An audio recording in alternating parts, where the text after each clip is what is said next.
Hello and welcome to another session of College Success Skills with me, Mr. Fowler. Today for session 17, we've got kind of an interesting mixed bag. I've sent out some invitations to those of you in the class who may be interested in a Q&A session or a quick drop-in with yours truly so that you can identify some answers to questions that you may have or get ease of access to some of the ideas that we're going over. So I don't really know who's going to show up today. As such, this may be, like I said, a bit of a mixed bag because we still have to talk about the content from Chapter 7. So we're going to go ahead and take care of that. And I may interrupt the feed as I have students joining the chat. So we'll just start and see how things go. Okay? Let me begin by doing a little share screen for our presentation. Okay, and I'll do the slideshow from the beginning. So as you can see here, for today we have a brief preview / review. I'm going to try to limit that to about 5 minutes. And then Q&A time, which can take up to 25 minutes of today's class. But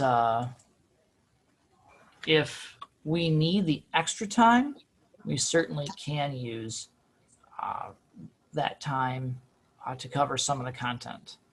And of course, today is not mandatory. So if you're watching this in the future and you missed this particular session, you can always email your question to me and I'll try to answer that to the best of my ability. But the main focus here today will be your questions and your concerns. The lecture is as it is in terms of this entire presentation today will only take up to about 15 minutes. It's kind of a shorter chapter with, well, some interesting information. And then, of course, we'll spend just a few minutes on the weekly discussion question. So that's the preview. In terms of the review, remember that last time when we were together, we discussed Chapter 6. And in Chapter 6, that was about motivation, attitudes, and as I've said, motivation, attitudes, and interests are interrelated. Essentially, the authors of our text, Nist, Oljelnik, and Holsuch, suggest that you really can't plan for motivation, but that motivation has to come from within, and that motivation and genuine interest drive learning. So if you can wrap your head around those ideas, you should be fairly adept for the content that's going to be tested or quizzed in the next session for Chapter 6. I'll probably combine Chapter 6 and 7 since they're both kind of shorter chapters into one essential quiz session. So I think weekly quiz 4 is what it will be. And that'll test you over content in Chapters 6 and today's content in Chapter 7. But before we get on to the content for today, I already have one of your fellow students here. Hi, Caitlin, can you hear me? Yeah, I can hear you. Okay. So welcome to our Q&A session. Anything that you have in terms of questions or things I can clarify for you? I don't really have any questions right now. Okay. Well, if you, like I said earlier, I'm going to go ahead and roll through the presentation. If you had a question along the way, you can always pause and stop me. I actually have a question that maybe you could answer for me. So if you can try. I've had a couple of students reach out to me during last week for the midterm, and they were trying to do their due diligence by completing the quiz as often as they could. Like some of them had a 90th percentile and pretty high scores on the quiz, but they wanted to go back and check and see what the feedback was for the questions that they might have gotten wrong. And I tried to advise them on how to access that, but a lot of them reported that they weren't able to find that feedback. Have you been able to find your feedback on previous quizzes?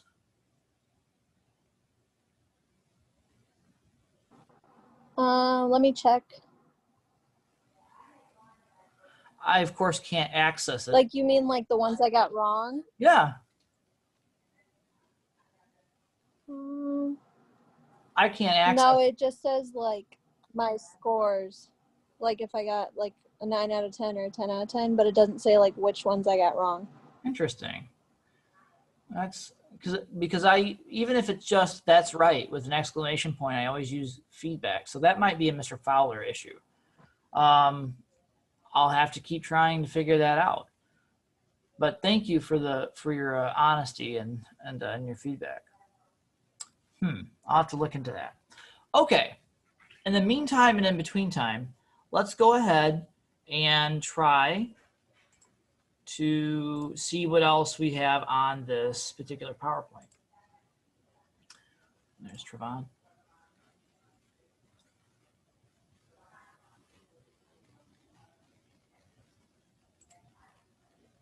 Oh, he's still joining. I'm going to wait for Trevion here to join our audio in case he has some questions before I roll through the discussion. Hello, Trevion. Can you hear me? Hello. Yeah, I can hear you. Can you hear me? Yep, I can hear you fine. No problem. So this is kind of a Q&A portion of the class today. Do you have any questions about anything, or can I get you caught up on any material? Not exactly. Did you see I think you got back to me about my email, and I was telling you I was kind of struggling with, a lot of stuff, and it was kind of holding me back from doing my work. Did you see that? I believe I did. Okay, well, I just got my computer back. I had to take my computer to get fixed as well, and I just got it back yesterday. So I've been trying to catch up on work. So, Okay. By Sunday, I think I'll be fine. That sounds good. If you could be back on track by this Sunday and try to get caught up with the lectures and the reading, that'd be a good way to do that. Luckily, this class is fairly predictable in its assignments. We've already completed our major essay and our major revision for this semester. So now that we're kind of over the halfway point in the semester, we've done the midterm quiz. We've completed the first 3 quizzes. And I was just telling Caitlin, next week we'll do a quiz over chapter 7 and chapter 6, 2 kind of shorter chapters. But I think they'll make for interesting quiz material. And then, of course, this week we have a weekly discussion question. Those are the big things to keep up with. The weekly assignments are those weekly discussion questions. And it's straight out of our textbook. Okay. And you can even find it in the text at the end of chapter 6.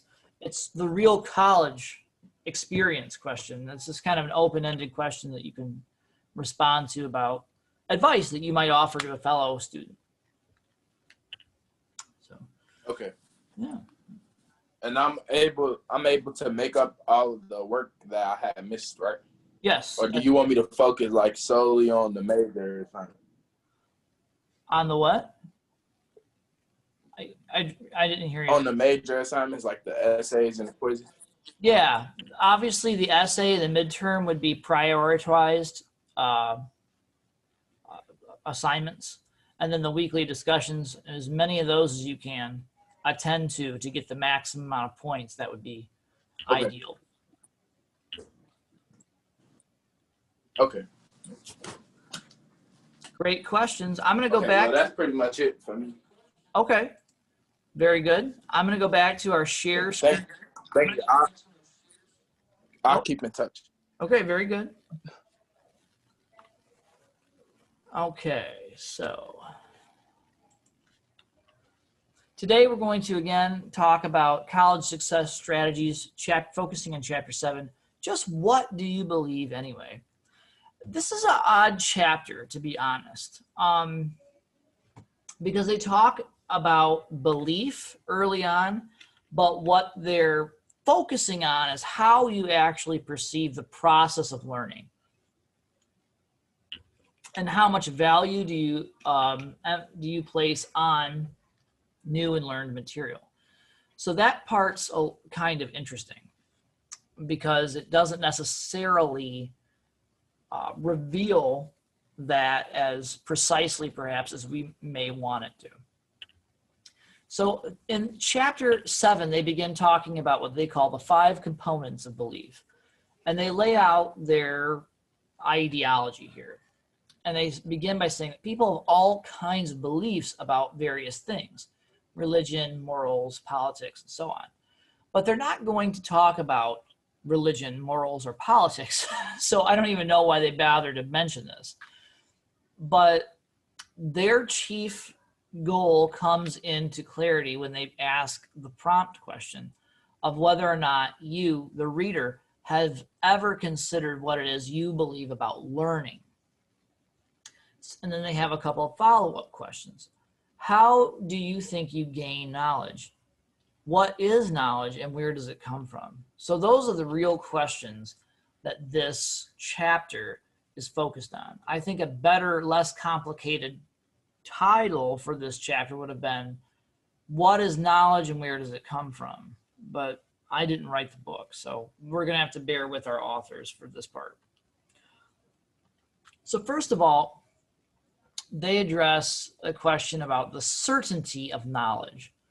And they say that knowledge changes based on new and current information.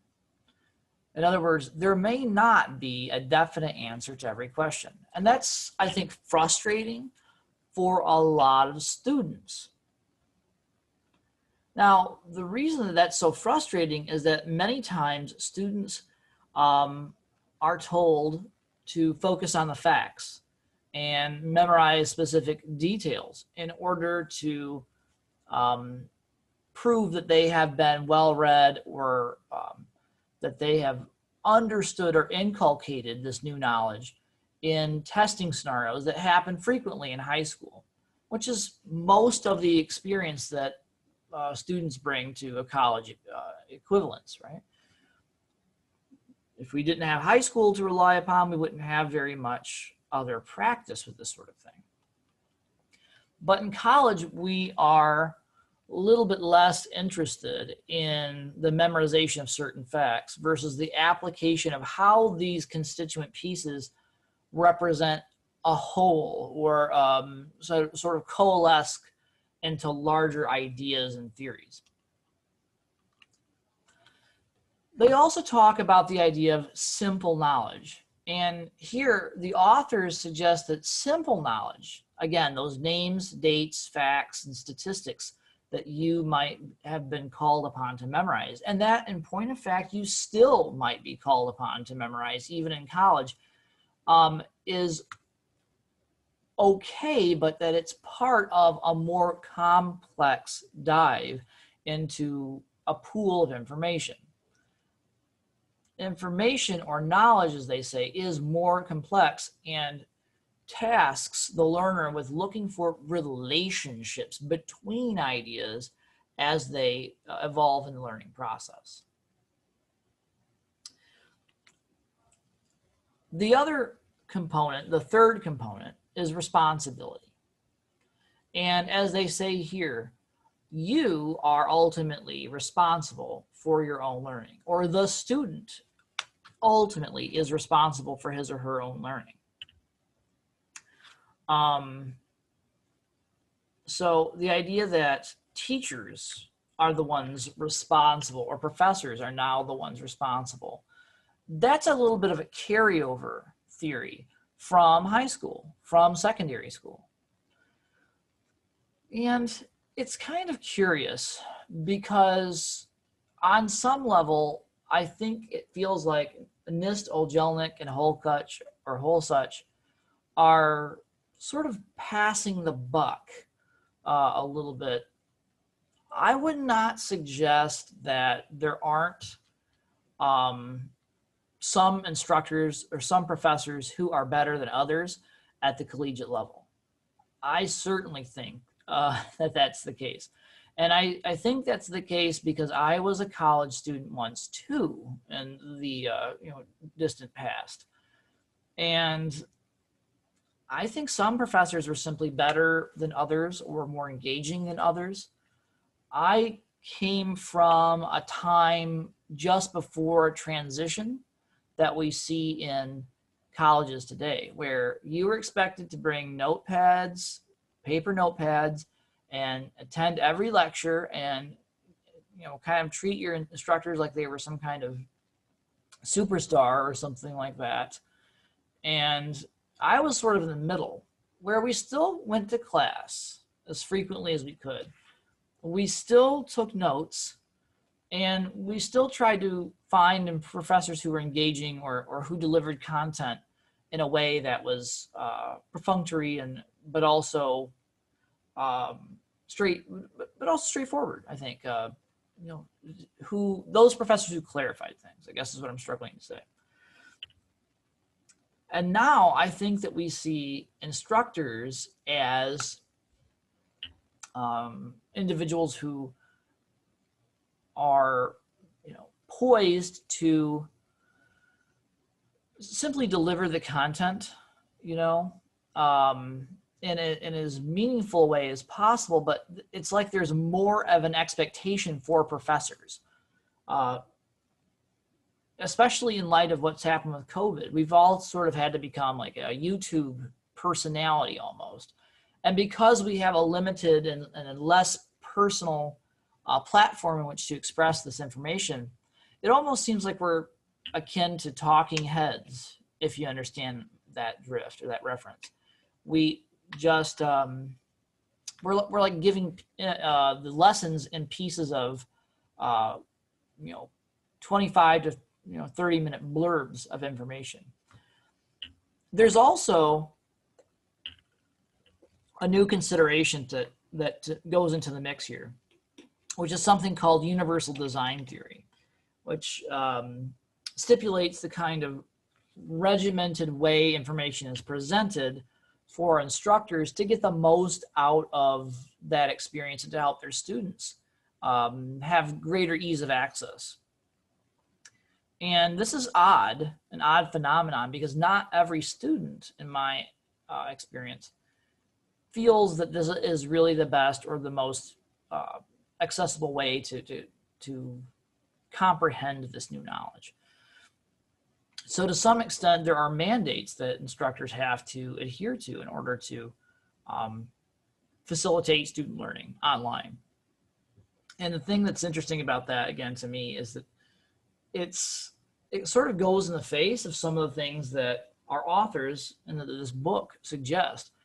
That creates, I think, an atmosphere of dependence upon college instructors, especially during the first year of learning, when we really want students to get over or overcome that desire, that idea that everything rests with the instructor. And unfortunately, I have to agree with Oljelnik and Holkach here, which is that doesn't necessarily hold water. You need to get used to figuring out information on your own, because in life, you're not going to have a boss or an instructor who is always there to over-explain things or to give you the level of detail that some students really do need. So pulling together information from a variety of sources is not just a good skill to learn to be successful in college, but it's a good life lesson that I think is being eroded by a number of various factors. And that's not just a knock against college students today. In point of fact, I was talking with a colleague this weekend about the phenomenon of COVID and how it's impacted incoming high school freshmen. And the result has been the sort of overnight neediness that sort of cropped up in a lot of students. That's not to say that they're not intelligent or that they can't do the work, but it's just a tendency to bow down to the feet of the instructor, but also to sort of persistently ask for help and assistance when self-advocacy is something that they would rather see, or an idea that they would like to foster in greater detail in their students. So perhaps it's just part of a larger phenomenon that's not necessarily related to college, but just with, reference to these last 6 or 7 months under the COVID pandemic. I don't know what the answer is there, but I'm certain that time will tell. And lastly, the speed of learning, right? I think this is another larger scale phenomenon. We're used to immediacy in our news, in our research. We're even used to immediacy in our entertainment. I think more and more people are using binging platforms, streaming platforms, and watching traditional television, which is laden with commercials. Now, I'm not sure how that's eventually going to work out for major networks, but as with most things, that are worthwhile, learning takes a long time. And this can be frustrating for a lot of us who are used to the fast food level service of news and entertainment and research. So if or when you find yourself frustrated by the fact that learning a new concept or appreciating the totality of an idea that requires not just one chapter, but multiple chapters to, become apparent, you need to re-examine your beliefs about learning and ask yourself, okay, if this is frustrating me or not working, what is it I need to change about the process by which I learn? Lastly, we have this idea of ability, okay? And this is a really good one. I think this might be the best portion of the entire chapter, the most useful material.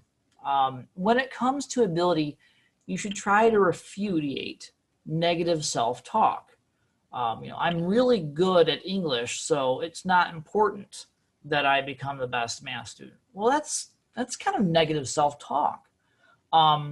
People learn things at various stages, and most importantly, people can learn how to learn differently throughout their lives. The advice that they have to offer you about ability is relatively simple. View tasks as challenges. Start to think about incorporating new or different information as a challenge to the way that you might perceive things traditionally. Make sure that you try lots of different strategies, and as you're learning, don't be afraid to ask for help. Sometimes the advice of a good tutor or an understanding professor or instructor can really make a big difference in your education and in the flow and ebb of a particular course. Now, when it comes to changing the beliefs that we've been talking about, it's true that this may be a slightly more difficult process than one imagines initially. You may need to alter some of your beliefs to be successful in college, though. Beliefs about how a person learns influences the strategies that each of us chooses when we study. So they have a really good example in the text I've borrowed here and that I've incorporated into this particular presentation. So if you are someone who thinks, knowledge is really a simple thing. It's just the memorization of facts and details spread over a semester of a class. If that was the case, you may find that you use flashcards to help increase the strength and reliability of your memory. But what if you do that and you set out with the best of intentions, but you still find yourself struggling, or you're not getting the results that you want out of the class test material, or you even fail the course or just do worse than you expected. Well, of course, the answer here is that you need to change and modify your beliefs and perhaps review what you think about the nature of knowledge itself. Maybe these constituent pieces do have some kind of formative and evaluative structure to them. You should begin by being aware of what your beliefs are. To this end, College Success Strategies authors Nistel Jelnick and Jody Holsuch, I'm not quite sure how to pronounce that last name, suggest that you look at the big picture and try to relate these constituent ideas to what you already know. The best learners relate ideas to what they already know. They also learn to live with uncertainty, meaning that sometimes there's no single right way to get a problem or to solve a problem or arrive at an answer. They use a really good example about classes that emphasize, I think it's statistics. And they say that if you ask 3 different statistic instructors how to arrive at an answer, you'll probably get 3 different answers. So realize that, there sometimes is no single right way. Even if the way that you've been taught before works, there may be other perspectives that are worth your consideration. When it comes to ability, don't compare your innate ability to that of others. Instead, focus on improving those areas where you need to refine your gifts or your talents. And of course, realize that learning takes time. Specifically, when studying, spread out your study time to review more frequently throughout the course of the semester. Again, learning takes time. So spread out your study time to review in more frequent moments over the course of an entire semester. Now, interestingly, this is why I'm not a huge fan of this particular chapter, because if you go back just for a second, be aware of your beliefs, look at the big picture, relate ideas together, learn to live with uncertainty, don't compare your ability to others, realize that learning takes time. It focuses on what we just talked about for the first part. So there's a lot of what I would say unnecessary repetition in this chapter. And it's also highly speculative. There's not a lot of meat that you can latch onto here as a student. And as a consequence, I find that this can be one of those chapters that a lot of students leave on the floor. Well, honestly, I made it through college without considering any of these things. And you may find that this chapter is less valuable because over time, you might just relax and take a more natural approach to this process. When it comes to internet information in particular, this is a pretty interesting chapter because they ask you to consider how trustworthy information on the internet is, because they realize that it's the premier research tool for a lot of students today. And they have I think they have about 5. Yeah. Here it is. About 6 rather, ideas about how to evaluate information that you find on the internet. So first of all, they ask you to consider questions like, who is the author of the content? Is it a Wikipedia article completist, or is it an authoritative researcher who has spent years struggling with and dealing with these issues? Obviously, the most seasoned researcher the person with the best credentials may be the best author. If you're looking at content that's a little bit outside of a traditional academic stream, for example, I'm a huge fan of horror movies. And this is in reference to the Halloween, right? The month of Halloween. But oftentimes you'll find that traditional fans or people who run less academic sources might be more knowledgeable or might have a greater depth of knowledge or material to pull from than someone with a degree. Again, it really depends upon their background or the subject under study. But most of the time, 98% of the time, you can probably rely on the author who's got the best academic credentials supporting his or her opinions and ideas. Ask yourself when you approach an internet source, what is the purpose of the internet source? After all, most of the time when we're thinking about good quality research, we're looking for information that is intended to educate or inform the reader. But a lot of material online comes to us from .coms, and the .com prefix stands for commerce, which means a lot of the time the internet is used as a space to sell an idea. So if you're, I don't know, looking to lose weight after the holiday season or something like that, and every other major piece of research that you do on the best ways to lose weight have the same or very similar suggestions, but then there's another source that says, oh, you know, this one pill is all you need to lose up to 10 pounds in a week or something, which would be relatively drastic. You may want to consider whether or not you're being sold a bill of goods here, rather than informed or educated about a particular process. The third point here, I think, is relatively benign and obvious for a lot of students who have done research in the post-internet age. How does information compare between various sources? You should always be able to safely corroborate any information that you find on the internet to make sure that it is syncing up with what other sources say. If you've got one idea or source that sort of stands outside of the rest, you might want to regard that as dubious. In terms of accuracy of information, use the old adage of if it's sounds too good to be true, it probably is.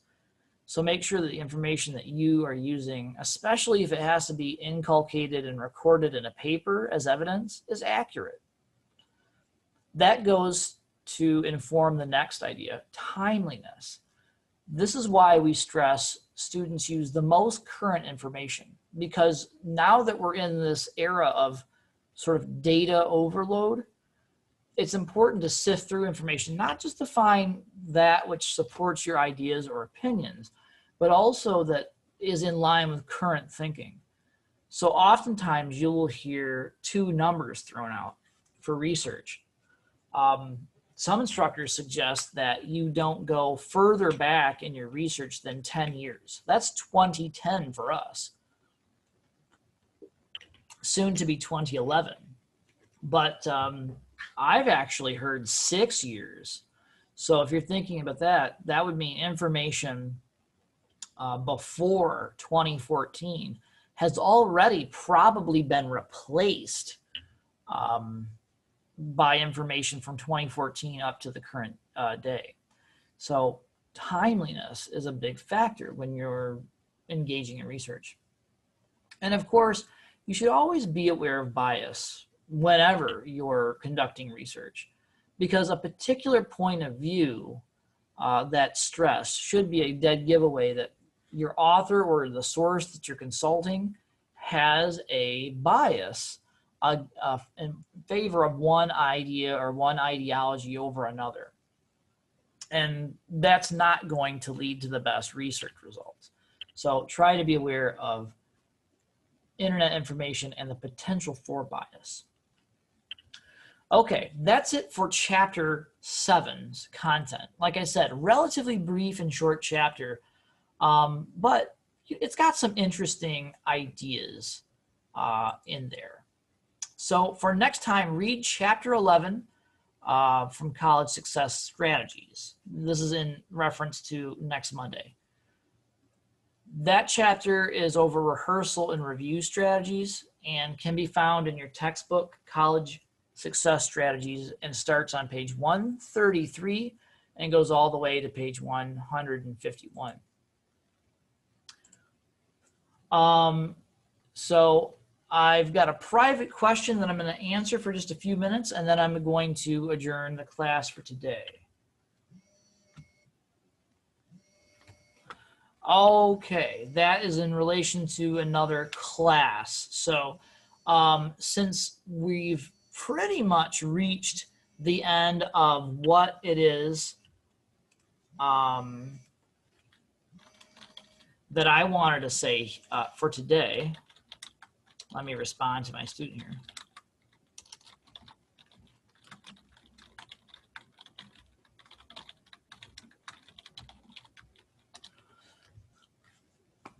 Remember that this week you have a discussion question. I'm going to share a screen real quickly. Yes, so for our discussion questions, it's kind of a complicated idea, but it does come from chapter 6. And I know that's confusing. It's week 7, chapter 6, about Martin. He is a first-year student. And because he did well in high school and had some high entrance exam scores, he had his pick of colleges and was courted by some of the top schools in the country. His parents then persuaded him to attend a large and prestigious school. But Martin wanted to go to a smaller school because his idea was to become a veterinarian. So he wanted to focus on biology. But he relents to his parents' decisions, and when he gets to campus, he feels overwhelmed and alone. He becomes miserable very quickly, and despite trying to keep up a high level of motivation, he asks himself, why am I here and why did I let my parents talk me into this? So his attitude sours and he begins to lack motivation, or his motivation begins to deteriorate. But because he is bright and has long-term career plans, it's also obvious he's not motivated to do the work, and that his bad attitude is influencing him negatively if he doesn't do something fast, or is going to continue to influence him negatively, rather, if he doesn't do something fast. So your task for this week, and I've already had lots of various ideas and posts on this, based on what you've read about motivation, attitudes, and interests, what advice would you give Martin? So if you haven't done that or haven't responded just yet, you have all the way up until the end of the day, Friday, to do so. But I encourage you to get active in that so that it's not just one of those last minute things that you forget about or have to attend to. Okay, that's it for Mr. Fowler for today.